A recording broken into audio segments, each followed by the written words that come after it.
Billionaire sees Surrogate'S face for first time. His reaction will haunt you forever.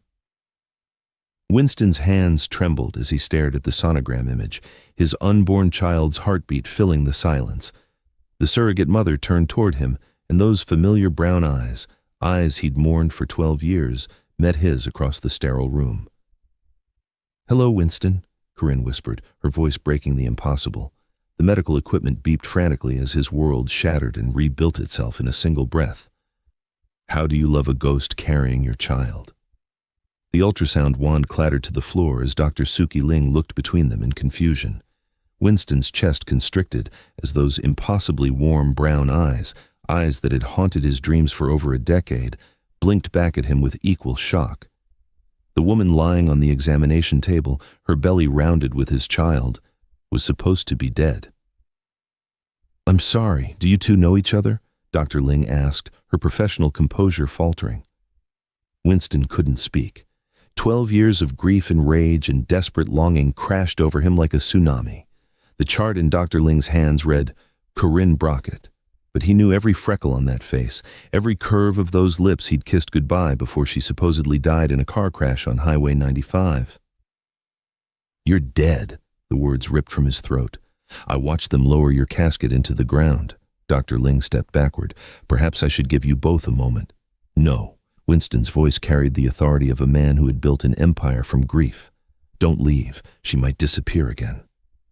Corinne flinched as if he'd struck her, her hand moving protectively to her belly.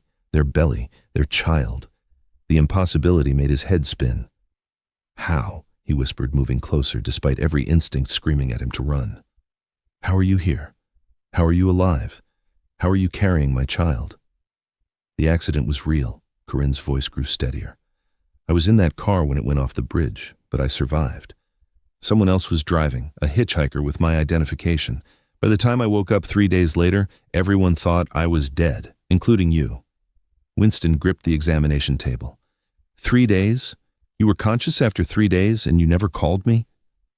The silence stretched, filled only by their child's steady heartbeat, strong and determined, completely unaware of the emotional wreckage surrounding his existence.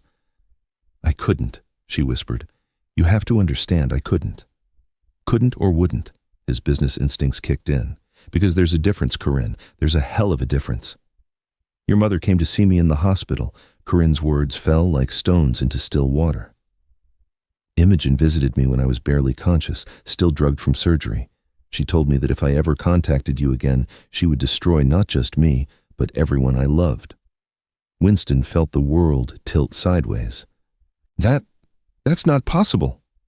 "She had photographs, pictures of my father coming out of underground poker games, of the men he owed money to, of what they'd done to other families who couldn't pay." Corinne's voice strengthened as she recounted the nightmare. "She showed me documentation of debts, of threats, of violence.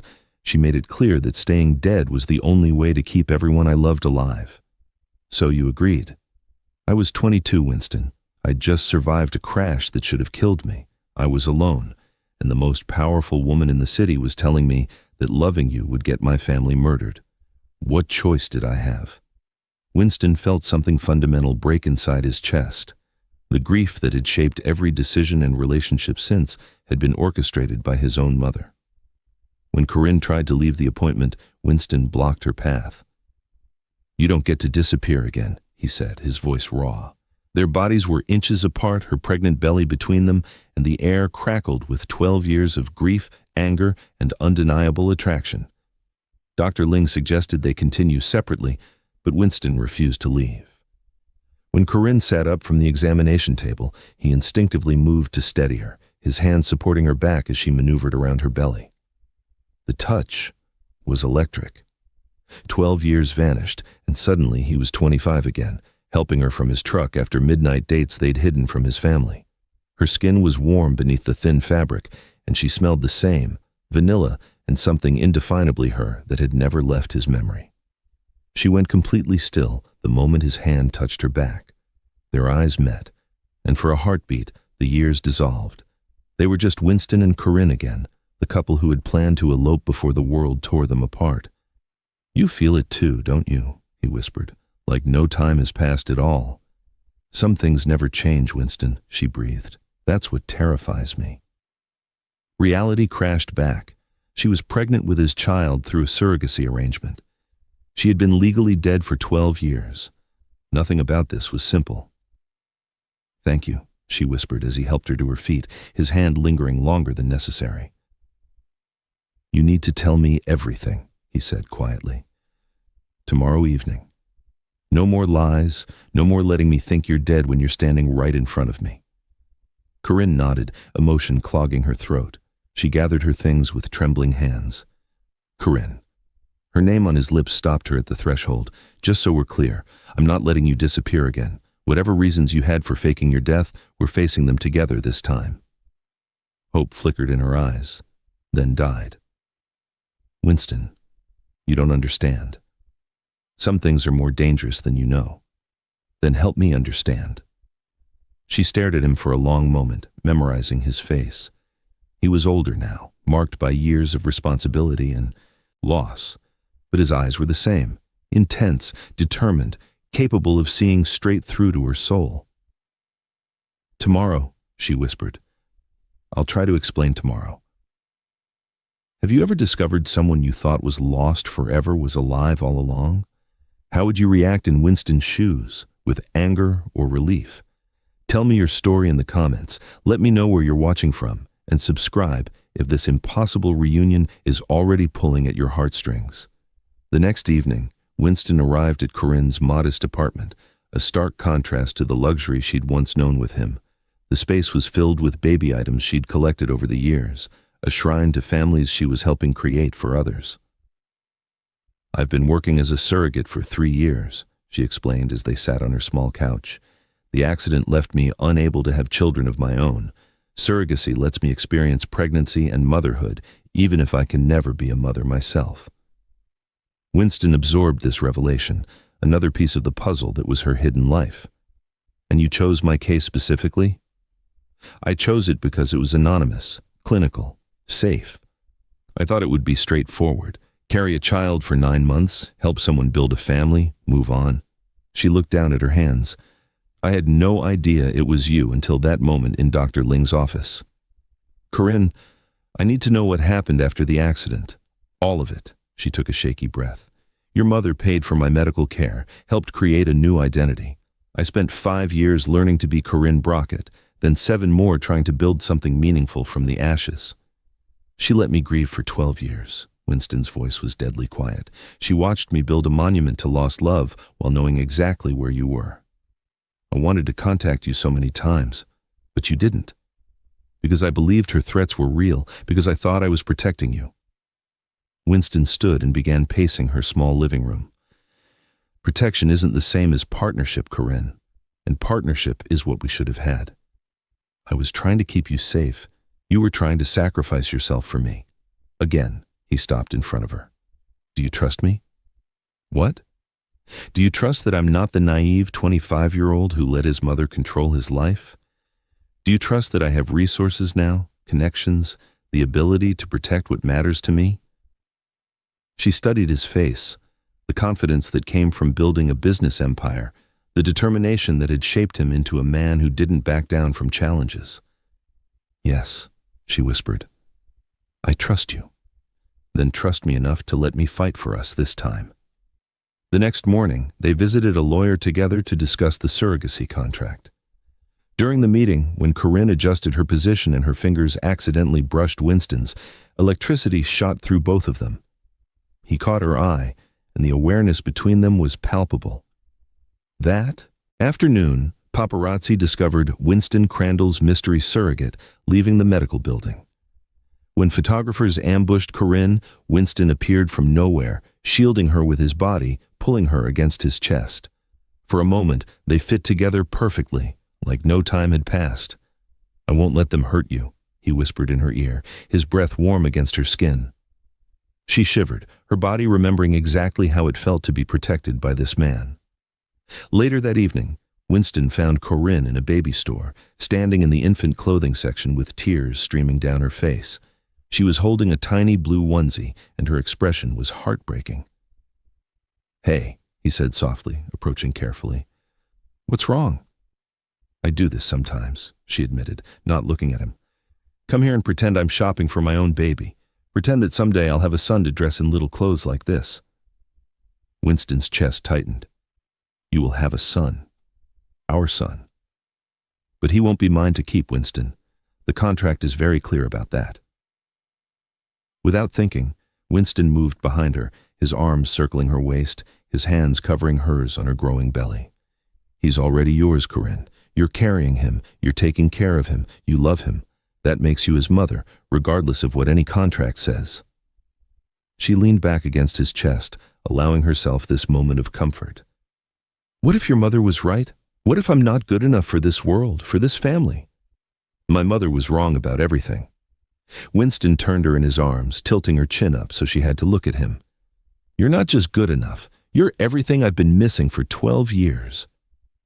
The baby store faded around them as Winston leaned down, his lips barely brushing hers. It was tentative, asking permission, giving her the chance to pull away. Instead, she rose up to meet him, her mouth soft and welcoming under his. The kiss deepened, 12 years of separation and longing pouring into the contact. When they finally broke apart, both were trembling. Winston, she breathed.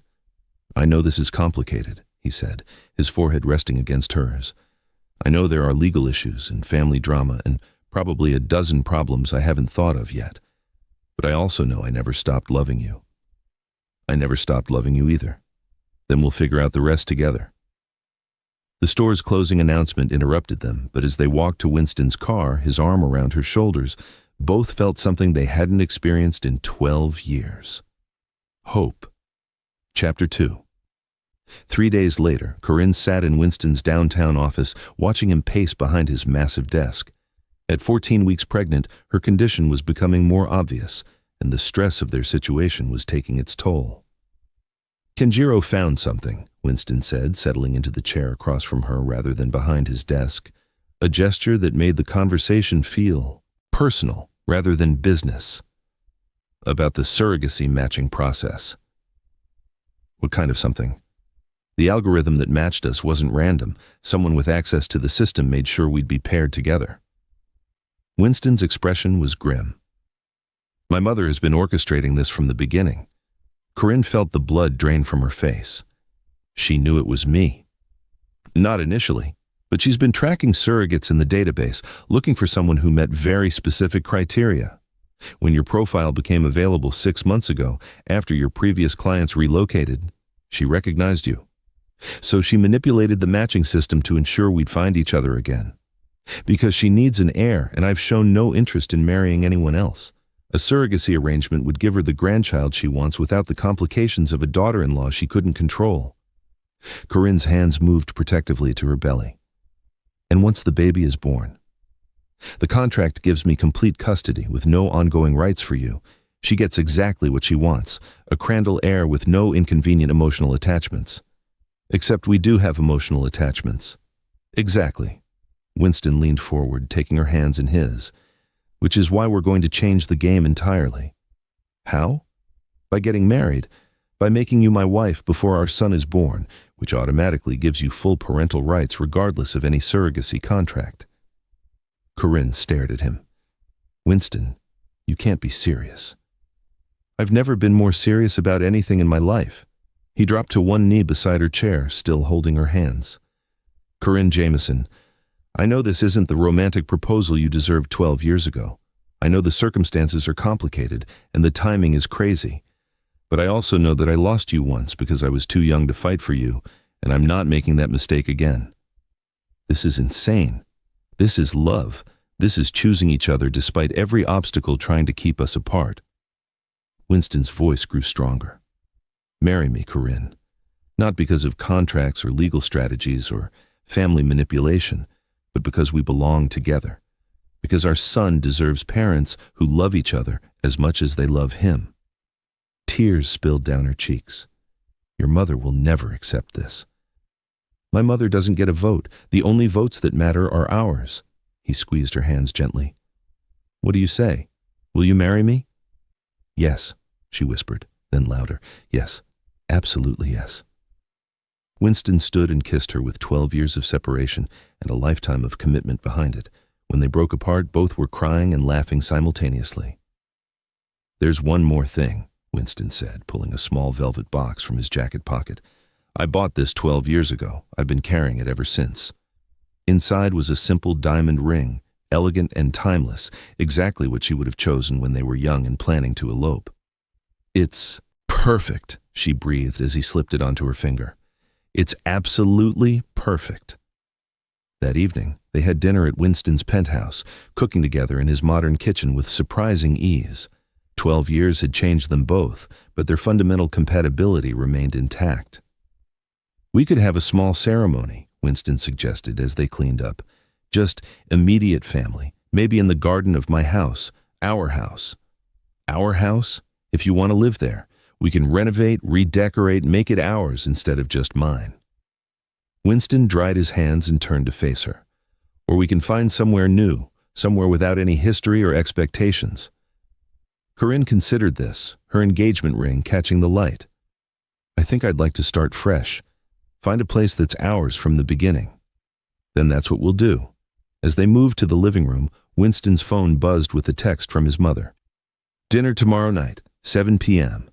We need to discuss recent developments." Winston showed Corinne the message.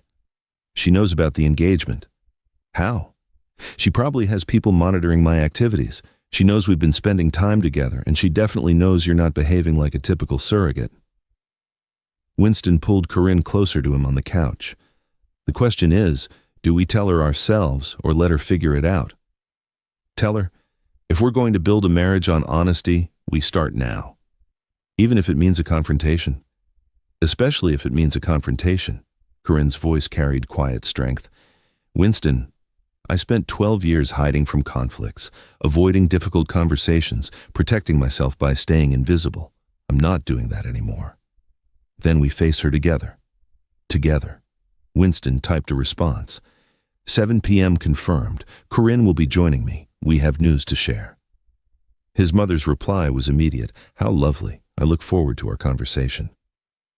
That night, as they lay in Winston's bed, Corinne had moved into the penthouse that afternoon. She traced patterns on his chest with her fingertips. "Are you nervous about tomorrow?" he asked, his hand stroking her hair. "Terrified, but also relieved. No more secrets, no more pretending to be someone I'm not. No more hiding." "No more hiding," she agreed, tilting her head up to kiss his jaw. "Winston?" "Make love to me, please. I need to know this is real, that we're real." He rolled to face her, his hand cupping her cheek gently. "Are you sure?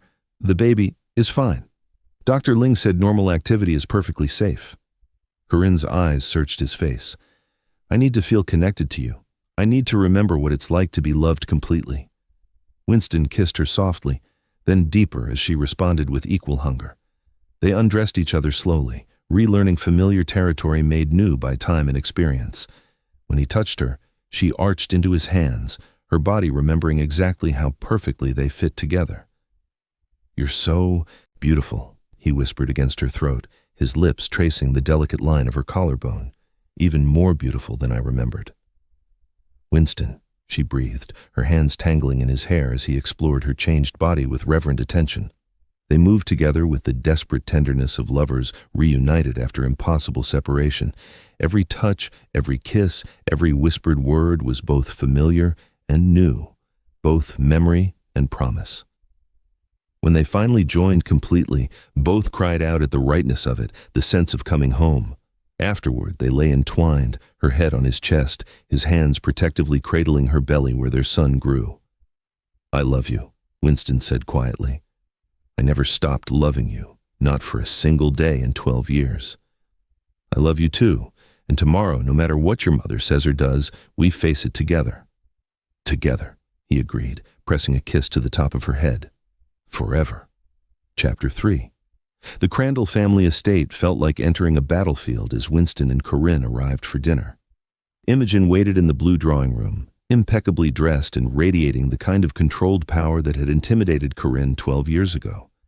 But Corinne wasn't 22 anymore. She entered the room with quiet dignity, her hand confidently tucked into Winston's arm, her engagement ring clearly visible. Mother, Winston's greeting was polite but formal. You remember Corinne? Of course, though I must say, you look different than when we last met. Imogen's gaze moved pointedly to Corinne's rounded belly, then to the diamond on her finger. How interesting. We have something to tell you, Corinne said directly, not allowing herself to be drawn into games. Winston and I are engaged. Imogen's carefully controlled expression flickered. How sudden and convenient, given the circumstances. Not sudden, Winston corrected. 12 years overdue. Ah yes, 12 years. That brings up some fascinating questions, doesn't it? Imogen moved to an antique secretary desk and retrieved a manila folder. You see, I've been doing some research into Miss Brockett's background. Winston felt Corinne tense beside him as his mother opened the folder, revealing photographs and documents bearing the name Corinne Jameson. According to these records, Imogen continued with false surprise, Corinne Jameson died 12 years ago in a car accident. How tragic. She was so young, so beautiful. Winston was devastated by her loss. What's your point, Mother? My point is that the woman in these photographs looks exactly like your fiancé. Same face, same eyes, same bone structure. Imogen's voice turned predatory. Almost as if Corinne Jameson simply changed her name and continued living. The room fell silent except for the ticking of an antique clock. Winston moved protectively closer to Corinne, his arm around her shoulders. You want to destroy her again? Winston asked quietly. You want to threaten her with legal consequences for something you forced her to do? I want what's best for this family. What's best for this family is honesty, truth, love. Winston's voice grew stronger with each word. What's best is admitting that you made terrible choices 12 years ago and committing to not repeating them. Winston, you don't understand the complications. I understand that the woman I love is carrying my child, and we're getting married whether you approve or not. Winston's tone brooked no argument. I understand that I've spent 12 years building my life around the hole you created when you drove her away. I was protecting you. You were controlling me, and now you're trying to control our son. Winston pulled Corinne closer. It ends here, Mother. The manipulation, the threats, the attempts to manage other people's lives, all of it ends tonight. Imogen studied them both, searching for weakness. What she saw instead was two people who had found their way back to each other, despite her best efforts to keep them apart. And if I refuse to accept this marriage, then you lose us, all of us, permanently. Winston's voice was calm, final. You can have a relationship with your son and grandson based on mutual respect and acceptance, or you can have no relationship at all. The older woman considered this ultimatum, weighing her options. Finally, she nodded slowly. I see you've made your decision. We've made our decision, Corinne said quietly. The question is, what's yours? Imogen was quiet for a long moment, then moved to the window overlooking the estate gardens. I suppose I should ask when the wedding will be. Winston and Corinne exchanged glances. As soon as possible, Winston replied, before the baby is born. And you'll want to use the estate chapel, if you're comfortable with that. Imogen turned back to face them, and for the first time, her expression showed genuine emotion rather than calculated control. 12 years ago, I thought I was saving this family from a scandal. I thought I was protecting our reputation, our standing, our future. And now? Corinne asked gently. Now I think I was a foolish old woman who confused control with love. Imogen's voice cracked slightly. I've spent 12 years watching my son exist rather than live, and I convinced myself that was preferable to seeing him happy with someone I couldn't control. The admission hung in the air like a peace offering. Winston studied his mother's face, seeing genuine regret for the first time. Mother, if you're truly sorry, I am. I'm sorry for the threats I made, the lives I disrupted, the years I stole from both of you. Imogen looked directly at Corinne. I'm sorry for making you believe that loving my son was dangerous when it should have been the safest thing in the world. Corinne felt tears beginning to spill. Mrs. Crandall, Imogen, please, if you're going to marry my son, if you're going to make me a grandmother, I'd prefer you call me by my name. Imogen, Corinne tried again. I don't expect you to forget what happened, but I hope we can move forward for the baby's sake. Not just for the baby's sake, for all our sakes. Imogen straightened, returning to her usual composed demeanor. Now, when exactly are we planning this wedding? Because if we're doing this, we're doing it properly. 3 weeks later, the estate chapel was decorated with white roses and baby's breath. The ceremony was small and intimate, just immediate family and closest friends. DeMarcus had flown in from his assignment to walk his sister down the aisle, and even he was emotional as he watched Corinne take Winston's arm. Do you, Winston David Crandall, take Corinne Marie Jameson to be your lawfully wedded wife? I do, Winston said, his voice strong and certain, forever and always. And do you, Corinne Marie Jameson, take Winston David Crandall to be your lawfully wedded husband? I do, Corinne whispered, radiant in simple ivory silk that accommodated her 7-month pregnancy. Then by the power invested in me, I now pronounce you husband and wife. The kiss was soft, tender, full of promise. When they broke apart, spontaneous applause erupted from their small gathering. At the reception dinner, Winston stood to offer a toast. 12 years ago, I thought I lost everything that mattered to me. What I learned instead was that real love survives everything: separation, threats, time, fear. It survives because it's stronger than any force that tries to destroy it. He looked down at Corinne, his expression soft with adoration. My wife taught me that love isn't about perfect circumstances. It's about choosing each other, again and again, through every challenge that life brings. To second chances, Kenjiro offered, raising his glass. To family, DeMarcus added. To love conquering all, Dr. Ling contributed with a warm smile. To Gabriel, Corinne said quietly, her hand moving over their active baby, who brought his parents back together before he was even born. Chapter 4. 2 months after the wedding, Corinne went into labor during Winston's morning conference call. She appeared in his home office doorway, suitcase in hand and a determined expression on her face. It's time, she said simply. Gabriel Jameson Crandall was born 6 hours later, weighing 7 pounds, 2 ounces, with his father's dark hair and his mother's expressive brown eyes. Winston cut the umbilical cord with trembling hands, and when Dr. Ling placed their son in Corinne's arms, both parents cried. He's perfect, Corinne whispered, studying their baby's tiny features. He's absolutely perfect. Just like his mother, Winston said, settling onto the hospital bed beside his wife and son. Hello, Gabriel. We've been waiting a long time to meet you. Gabriel opened his eyes with unusual alertness for a newborn, seeming to focus on his parents' faces.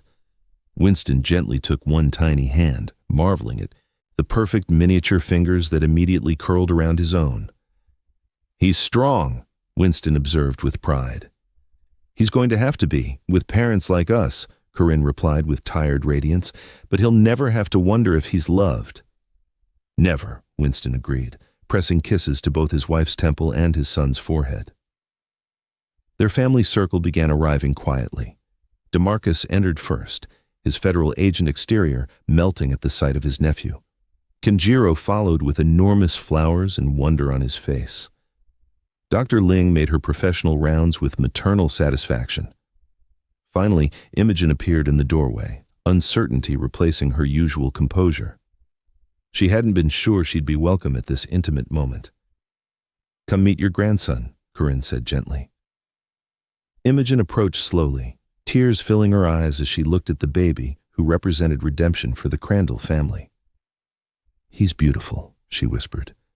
May I hold him? Winston carefully transferred Gabriel to his grandmother's arms, watching as 12 years of rigid control dissolved into pure grandmotherly love. Hello, little one, Imogen murmured. I'm your grandmother. I promise to do better by you than I did by your parents.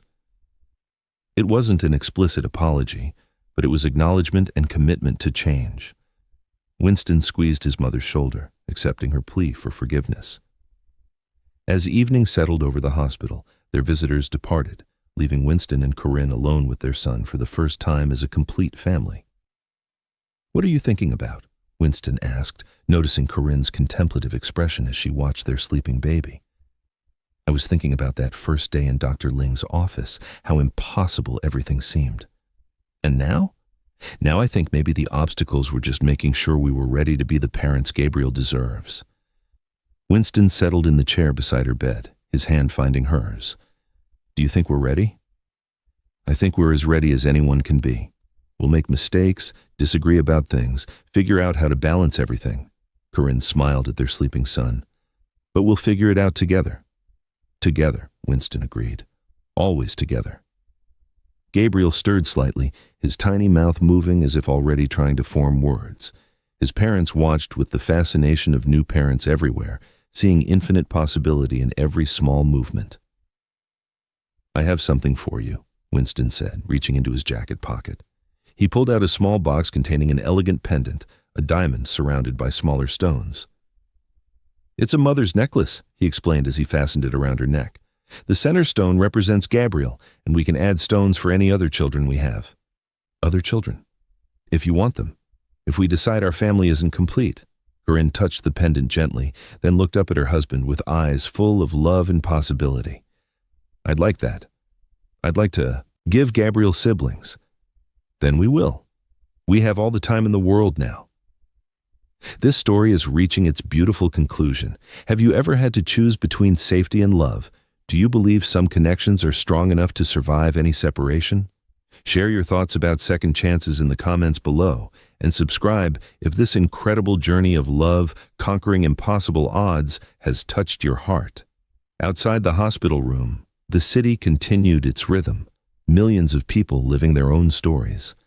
But inside their quiet room, 3 people who had found each other against impossible odds slept peacefully, secure in the knowledge that love really could conquer everything. 1 year later, Winston and Corinne stood in the garden of their new home, a beautiful property they'd chosen together, free from the ghosts of family manipulation. Gabriel toddled between them on unsteady legs, babbling happily as he explored the world around him. He's going to be walking soon, Corinne observed, one hand resting on her growing belly. At 4 months pregnant with their second child, she was beginning to show again. Just in time to help with his little sister, Winston replied, moving to stand behind his wife, his arms encircling her waist. You're so sure it's a girl? I'm hoping for a girl, someone who looks exactly like her mother and inherits all of her strength and determination. Corinne leaned back against his chest, watching their son discover a butterfly in the flower bed. Do you ever think about how different our lives would be if we hadn't found each other again? Every day. And every day I'm grateful for that impossible moment in Dr. Ling's office when you turned around and our whole world changed. Mine too, she whispered. I was so afraid that day. Afraid you'd hate me for letting you think I was dead. Afraid you wouldn't want me in your life. Afraid I'd lose you all over again. Never again, Winston said firmly. You're never losing me again, and I'm never losing you. Gabriel ran back to them with his chubby arms outstretched, demanding to be picked up. Winston lifted his son while keeping one arm around Corinne, and for a moment they stood as a complete family unit, past pain healed, present joy embraced, future possibilities unlimited. What should we name her? Corinne asked, her hand covering Winston's on her belly. If it is a girl? Something that means hope, Winston suggested, something that represents second chances and new beginnings.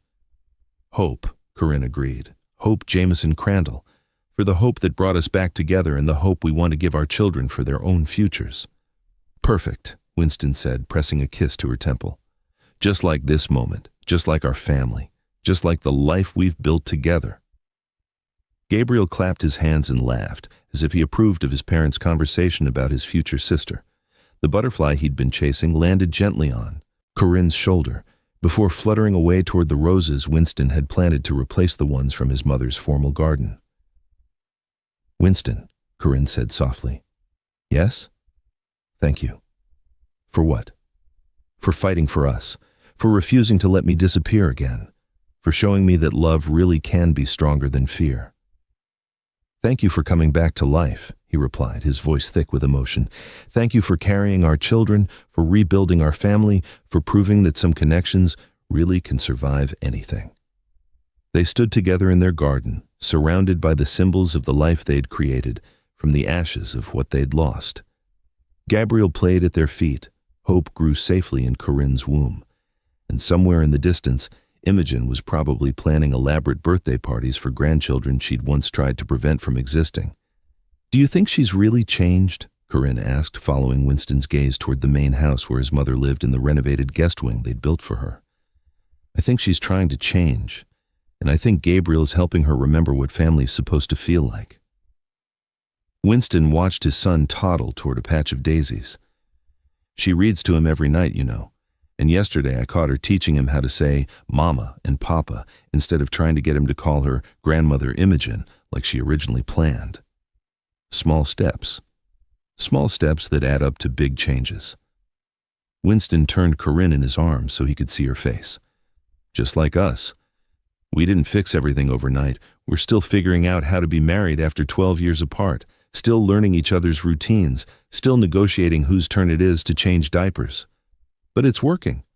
It's working because we choose each other every day, because we talk about the hard things instead of letting them fester, because we remember that we're building something together instead of trying to protect ourselves from each other. Corinne stood on tiptoe to kiss him, soft and sweet and full of contentment. When they broke apart, Gabriel was tugging on Winston's pant leg, demanding attention. "Up, Papa, up!"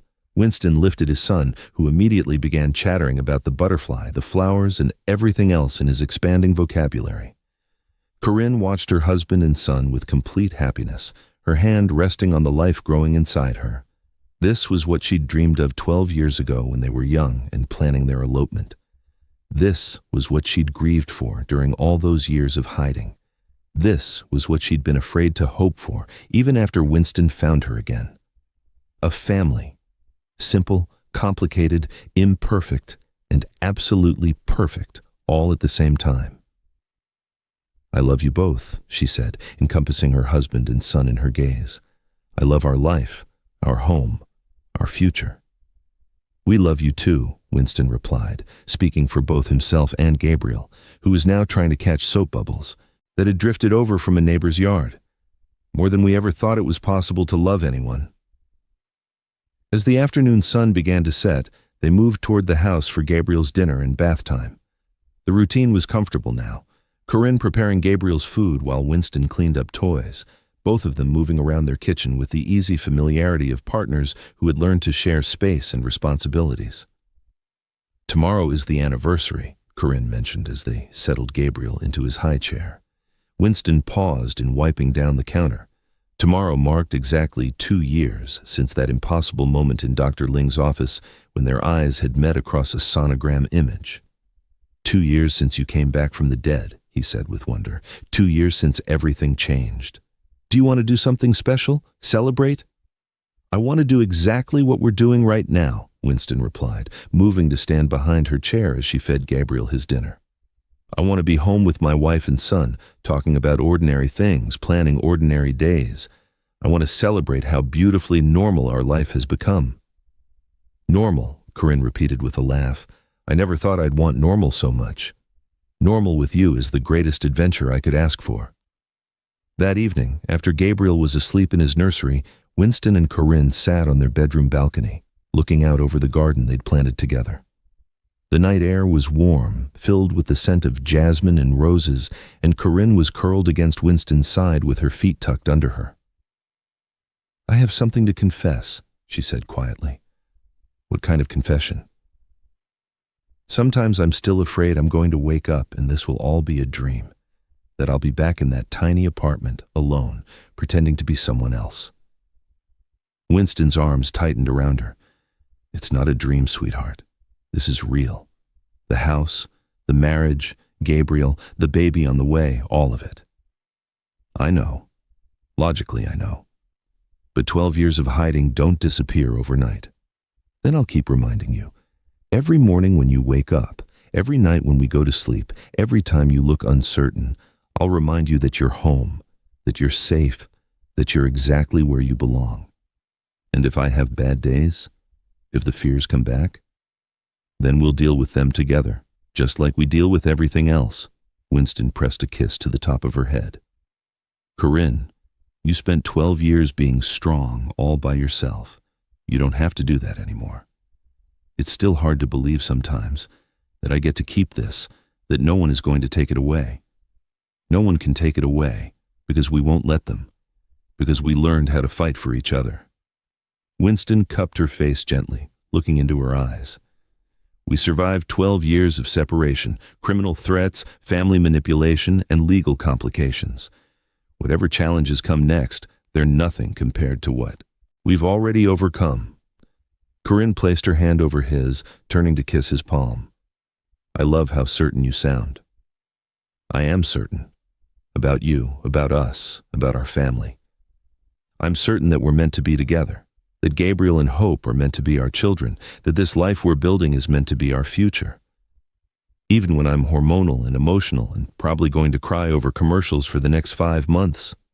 Winston laughed. Especially then. I happen to think you're beautiful when you cry. You're biased. Completely and unapologetically biased. He kissed her softly. I'm biased toward everything about you, your strength, your kindness, your terrible habit of crying during movie credits, the way you sing to Gabriel when you think no one is listening. I don't sing that badly. You sing beautifully. Everything you do is beautiful. They sat in comfortable silence, watching stars appear in the darkening sky. Tomorrow would bring new challenges, a toddler to chase, a business to run, a pregnancy to nurture, ordinary life to navigate. But tonight, they had this: peace, love, and the certainty that they would face whatever came next together. Winston? Promise me something. Anything. Promise me that 20 years from now, when Gabriel and Hope are grown and maybe giving us grandchildren of our own, we'll still sit on our balcony like this and remember how it felt to find each other again. I promise, and I promise that in 20 years, I'll still love you exactly as much as I do right now. Only exactly as much? Well, Winston pretended to consider this seriously. Maybe a little more. After all, I'll have 20 more years of reasons to love you. Corinne smiled, settling more comfortably against his side. I can live with that. Good. Because you're going to have to live with me loving you more every day for the rest of our lives. Such a hardship, she murmured, already half asleep in the safety of his arms. Winston held his wife as she dozed, one hand protectively covering the gentle swell where their daughter grew. Tomorrow would mark 2 years since the impossible had become possible, since the dead had returned to life, since love had proven stronger than every obstacle designed to destroy it. But tonight was about the future they were building together, one ordinary, extraordinary day at a time. Winston and Corinne's story reminds us that love isn't about perfect circumstances or guaranteed outcomes. Sometimes the greatest love requires the courage to be vulnerable after heartbreak, to trust again after betrayal, to choose connection despite the risk of loss. Their 12-year separation taught them that protecting someone by leaving isn't always protection. Sometimes it's just another form of loss. True love means facing dangers together, supporting each other's strength, and building a future on the foundation of shared truth rather than comfortable lies. Corinne discovered that motherhood isn't just about carrying a child, it's about nurturing love in all its forms. Winston learned that control is an illusion, but love is a choice we make every day. Together, they proved that some connections transcend time, circumstances, and even the grave itself. Gabriel slept peacefully in his nursery, surrounded by the love of parents who had fought impossible odds to be together.